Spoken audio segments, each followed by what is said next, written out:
It's nice to have one princess and two princes. Where's your daughter today? My best friend's comment, whom I hadn't seen in a few years, took me aback.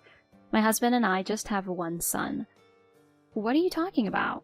We only have Tom. She looked puzzled. That's weird. I could have sworn I saw your husband with a little girl the other day. I shot a questioning look at my husband, who quickly defended himself. She must have seen someone else, not me. But something about his reaction seemed off. Turns out he had a huge secret. My name's Julie, I'm 29, and most of my time is spent as a stay-at-home mom. It's just Billy, our son Tom, and me. Billy works a typical 9-to-5 job, and we tied the knot about 3 years ago. Busy as life can be, I love watching Tom grow up.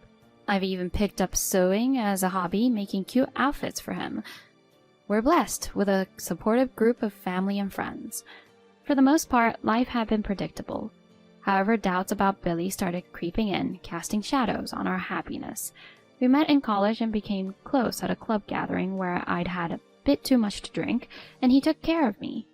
I felt bad for putting him in that spot, but when I tried to apologize, he brushed it off with a kind smile. His caring nature drew me in, and not long after, we became a couple. From college to the working world, our relationship was strong and steady. He eventually popped the question, and we happily said our I do's. Before we married, he expressed his wish for me to be a stay-at-home mom.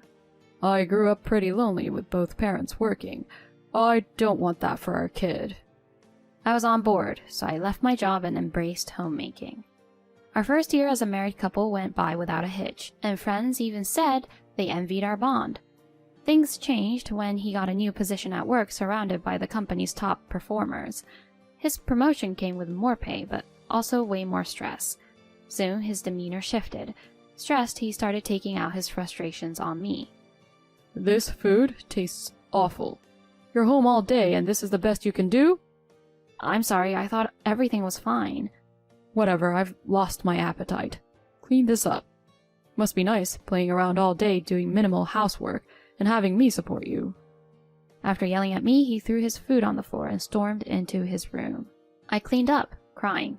His abusive behavior didn't stop there. He'd lash out at me for buying makeup, calling it wasteful, and if I watched TV for a bit, he'd snap at me to stop lazing around.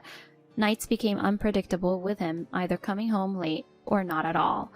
Many might have considered ending the marriage, but I held on to hope that the loving man I married was still there. When I became pregnant with Tom, things started to look up.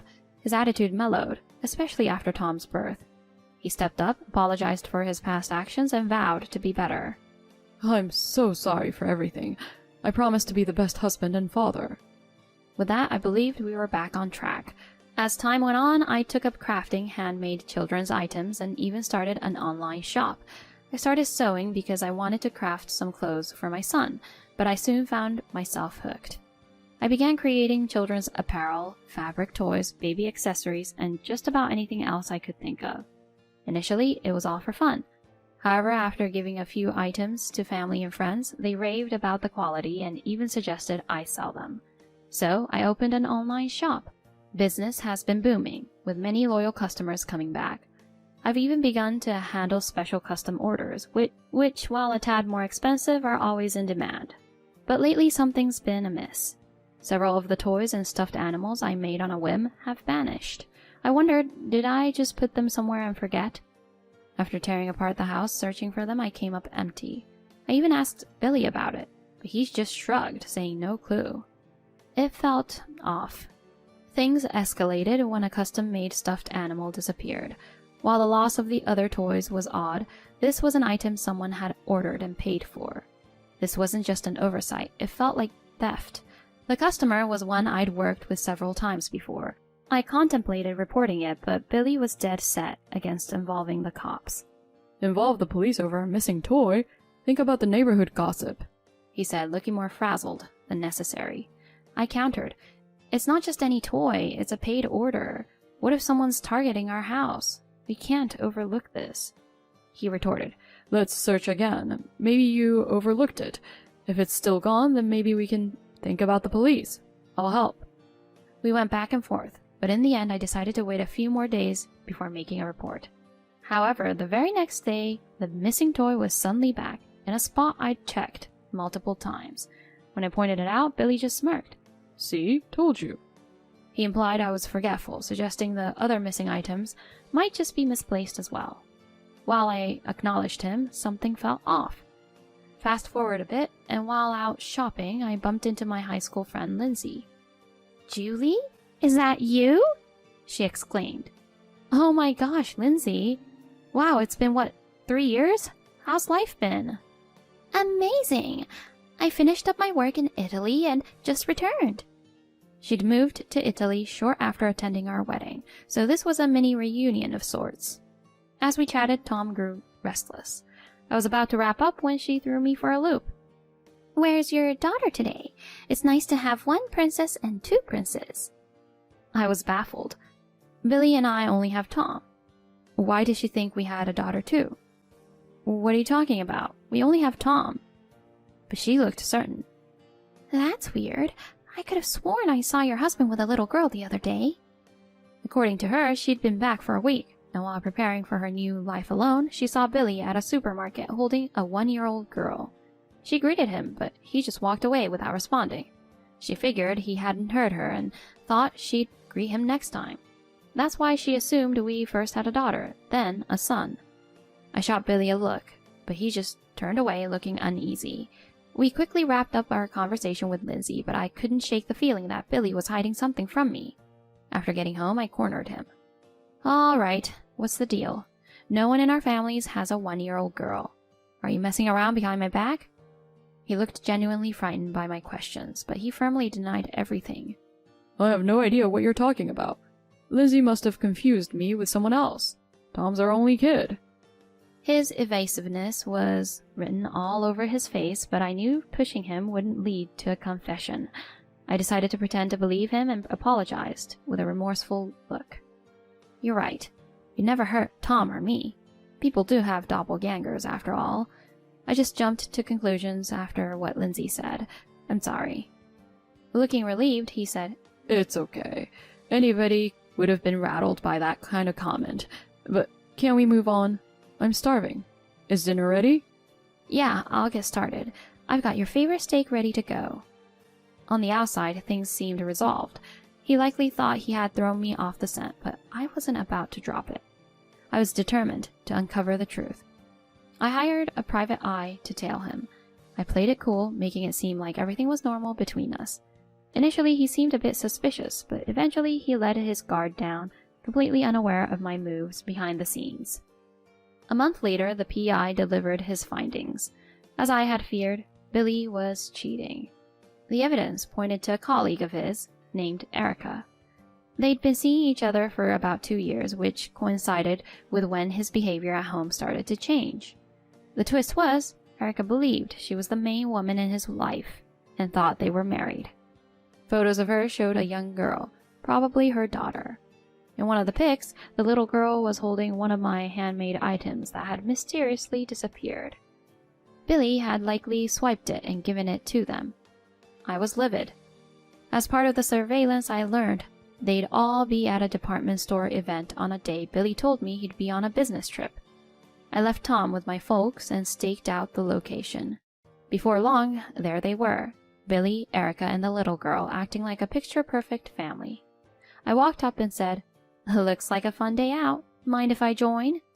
Erica looked puzzled, but Billy went ghost white. What are you doing here? He stammered. Erica, taken aback by his reaction, queried, Who are you?" Keeping my cool, I answered, "I'm Julie, and Billy, the man you're with, is my husband." She gasped. "Your husband?" Clearly shaken, we agreed to continue our conversation at my place. Once there, we compared notes. I showed her our wedding photos and marriage certificate. Faced with the undeniable evidence, she went pale. Billy, for his part, couldn't even meet our eyes. After everything came to light, Erica shared that she started seeing Billy around 2 years ago. When she became pregnant, she proposed marriage. They completed the marriage forms and she trusted him to turn them into City Hall. Turns out he never did, so they weren't technically married.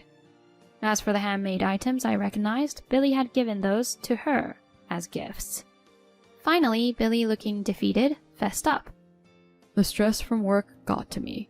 I planned to end things with Erica, but then she got pregnant. We work at the same place, so walking away wasn't simple. That's why I lied about us being married. He was clearly shaken, but I couldn't muster any sympathy. My anger flared, and I could see Erica felt similarly. She shot Billy an icy look, then turned to me. I'm really sorry. I had no clue about any of this. It's one thing to cheat, but to have a child. She said she'd compensate me for the ordeal.